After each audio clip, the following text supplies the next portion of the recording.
Uma máquina pode estar funcionando normalmente, produzindo todos os dias, e mesmo assim representar um risco grave para quem trabalha perto dela.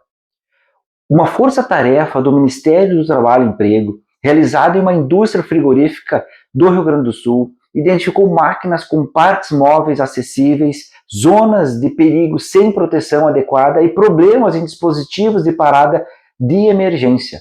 Também foram observadas falhas em análise de riscos, laudos técnicos e no registro de ocorrências relacionadas ao trabalho. E nesse caso, chama atenção para um ponto importante. A segurança de máquinas não pode existir apenas no papel. Quando falamos em adequação à NR12, o primeiro passo não é simplesmente instalar uma grade ou colocar um botão de emergência. O primeiro passo é entender o risco. É preciso identificar onde estão as zonas perigosas, como o trabalhador pode ter acesso a elas e o que pode acontecer em um caso de falha. Vamos pensar em uma esteira transportadora. Ela possui correias, polias e pontos de encontro entre componentes que podem gerar esmagamento ou aprisionamento. Durante a produção normal, o trabalhador talvez nem chegue perto dessas áreas. Mas a situação muda quando surge o material preso, quando é necessário fazer uma limpeza ou durante uma intervenção de manutenção. E é justamente nesses momentos que o risco aumenta. E apenas dizer que o trabalhador tomar cuidado não resolve o problema. A proteção deve ser feita por meio de soluções de engenharia. Isso pode envolver proteções fixas, proteções móveis com intertravamentos, sensores de segurança e dispositivos de bloqueio. Por exemplo, quando uma proteção móvel é aberta, o sistema deve interromper o movimento perigoso e impedir que a máquina volte a funcionar de maneira inesperada. Outro ponto importante é o botão de emergência. Muita gente acredita que a presença desse botão torna a máquina segura, mas não é bem assim.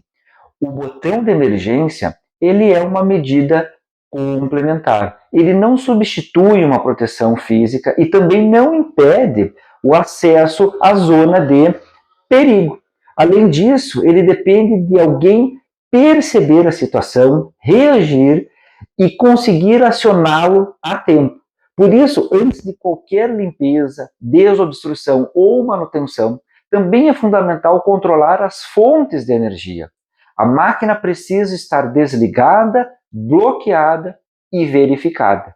Não basta apertar o botão de desligar e presumir que está tudo seguro.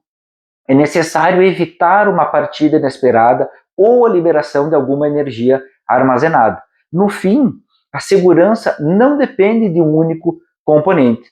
Ele depende de análise de riscos, do projeto correto das proteções, da confiabilidade do sistema de comando e da manutenção dessas medidas ao longo do tempo.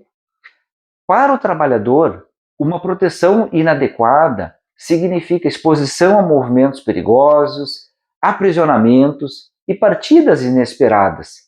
Agora, para a empresa, o problema pode resultar em interdição de máquinas, paralisação da produção, custos emergenciais de adequação e responsabilização.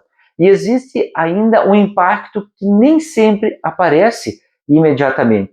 A perda de confiança da equipe, a redução da produtividade e o enfraquecimento da cultura de segurança. Esse caso deixa uma mensagem muito clara. Adequar uma máquina às normas, principalmente a NR12, não é apenas instalar uma grade ou um botão vermelho.